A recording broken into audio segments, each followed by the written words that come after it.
नमस्कार, मैं अंजना और आप देख रहे हैं भारत की खबर। आइए बढ़ते हैं आज की बड़ी खबर की ओर। कृषि बाजार समिति सावनेर बैठक में कई प्रस्तावों पर चर्चा की गई। उपसभापति प्रकाश लांजेवार ने बताया कि महाराष्ट्र सरकार द्वारा उनके अनाज का पर्याप्त भाव नहीं मिल रहा है, जिससे किसान दुखी है। उन्होंने किसानों के लिए कई योजनाएं चलाई है, जिससे बाजार में आने वाले किसानों को मात्र 10 रुपए में भोजन की व्यवस्था, सब्जी मार्केट के लिए जगह की मंजूरी, सब्जी बेचने के लिए बाजार की व्यवस्था करना हमारा लक्ष्य है। हमारी कृषि बाजार समिति पूरे विदर्भ में प्रथम स्थान पर है।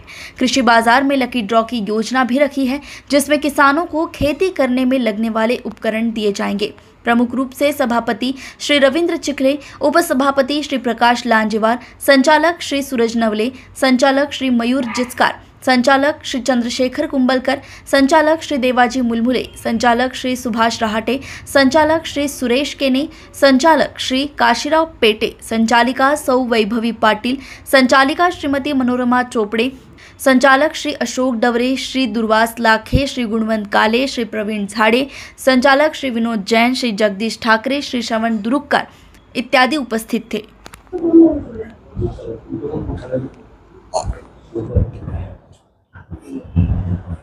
कुछ फायदा हुआ तुम चालू करो।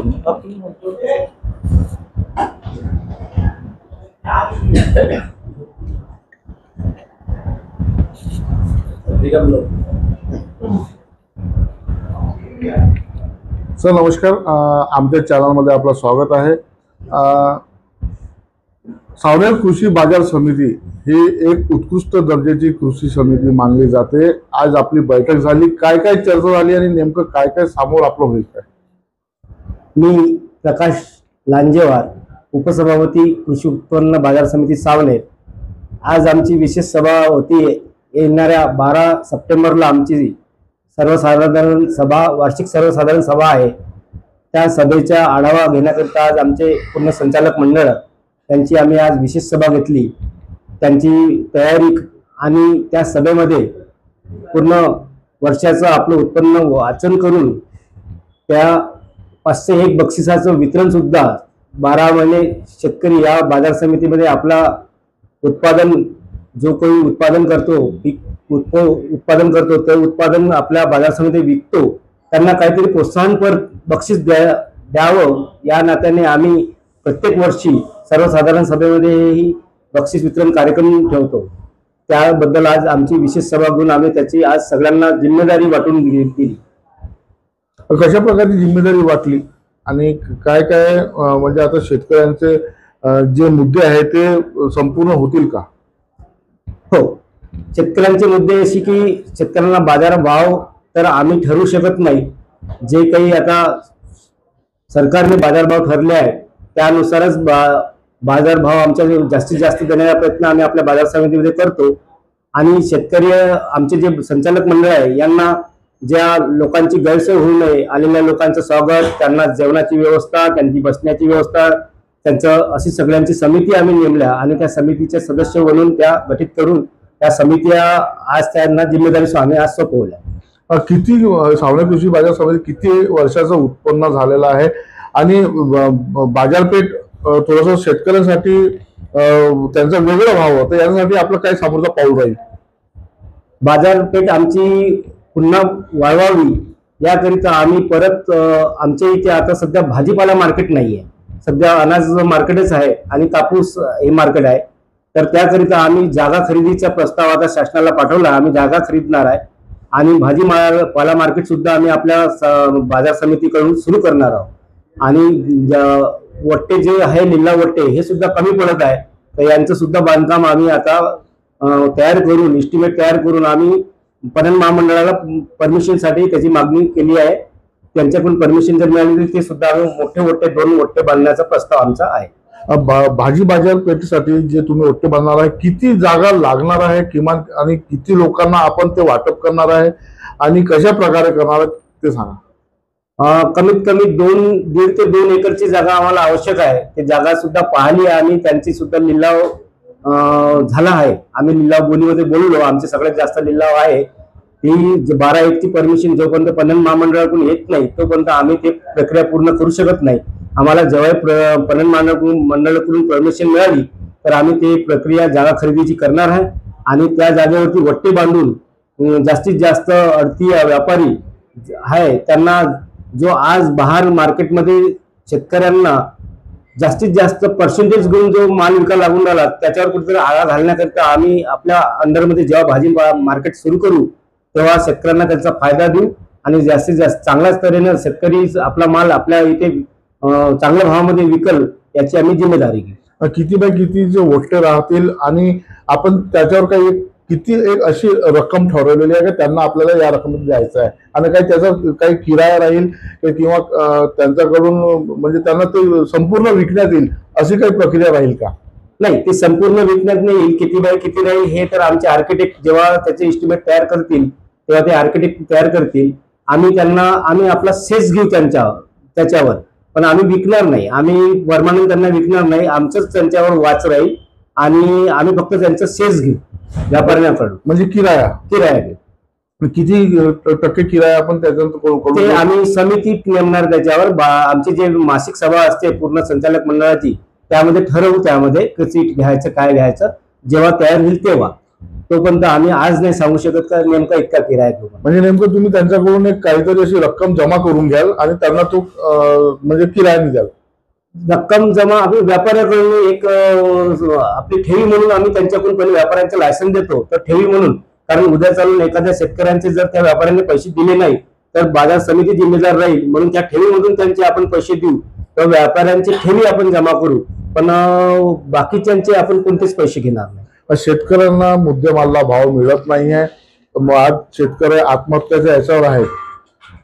तर आपलं काय म्हणणं आहे याच्यावर? हे सरकार जे आहे केंद्र सरकार आणि राज्य सरकार हे दोन्ही शेतकरी विरोधी आहे. हे माझं तरी आज माझ्या ह्या पुढचे मी बोलत आहे. कारण शेतकऱ्यांच्या बद्दल यांनी आता 7-12 कोरा करू ह्या भाषा बोलली. शेतकऱ्यांना भाव देऊ. केंद्र सरकारने सुद्धा 3 कायदे काढले होते त्यांना मागे घेण्याकरता भाग पाडलं. शेतकरी आजच्या कंडिशनला शेतकऱ्याबद्दल शेतकऱ्याचा नेता कोणी नाही असं तरी म्हटलं, सरकारच्या मध्ये कोणी नाही असं तरी म्हटलं तरी चालेल. कारण शेतकरी खरोखर हवालदिल आहे. त्यांना भाव नाहीये. आता तर अमेरिकेच्या टॅरिफ नंतर आपल्या केंद्र सरकारने सुद्धा 11% आयात शुल्क घटवलं. म्हणजे यावर्षी कापसाला भाव बिलकुल 6,000च्या वर राहणार नाही अशी तरी मला अंदाज वाटते. मग 6,000मध्ये शेतकऱ्यांना कापूस हे पिकं बिलकुलच परवडत नाही. म्हणजे शेतकऱ्यांकडून कोणी बोलणारच नाही. एक बाकी कर्जमाफी बद्दल विरोधक बोलत आहे.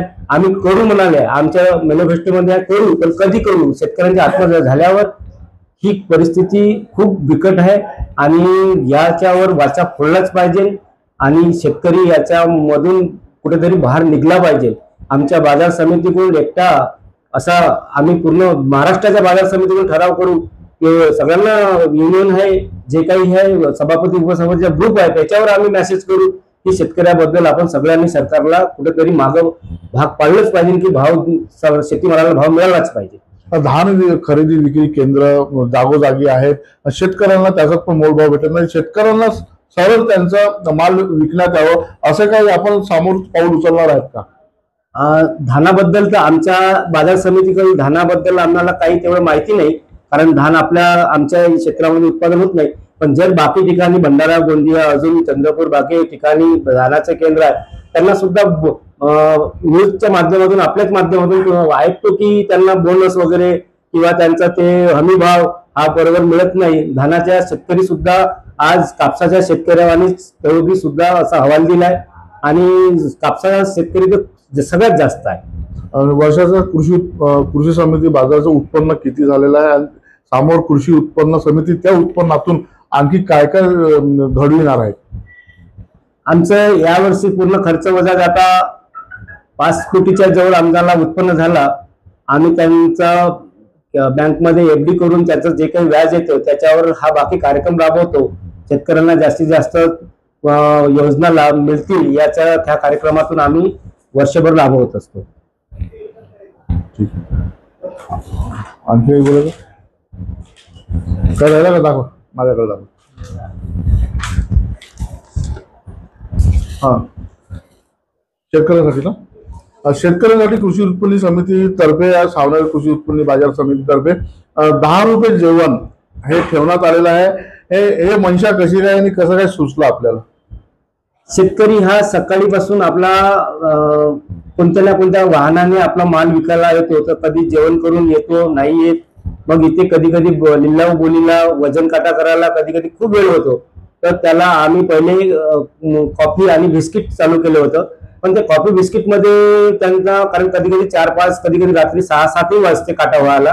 तर आम्ही असं मग सगळ्या संचालक मंडळाने आणि अध्यक्ष आमचे सभापती महोदयांनी आणि संचालक मंडळाने सगळ्यांनी ठरवले की आपण चहा कॉफी बिस्किट देण्यापेक्षा आपण जेवण सुरू करू आणि शेतकऱ्याकडून फुकट न देता काहीतरी सेवा शुल्क म्हणून 10 रुपये घ्यायचे आणि आलेल्या मालावर त्यांच्या गेट पासवर जितका माल त्याने 1 बोरा आणला असेल तरी तो त्याचा भागीदारी, आणि 10 बोरे आणले तर त्याच्या भागीदारी. ह्या नात्याने आम्ही 10 रुपयामध्ये त्याला पोटभर जेवण सुरू केलं आणि त्याचा खर्च आम्ही बाजार समिती, बाकी खर्च बाजार समिती उचलला. जेवणात त्यांना काय काय मिळणार? त्याच्यात वरण भात, भाजी पोळी, भाजीच बदलत राहील. कधी लोक जर कमी असले तर आलू भात कढी सुद्धा आम्ही देतो. लोकांची संख्येनुसार जेवण बनवण्यात येते.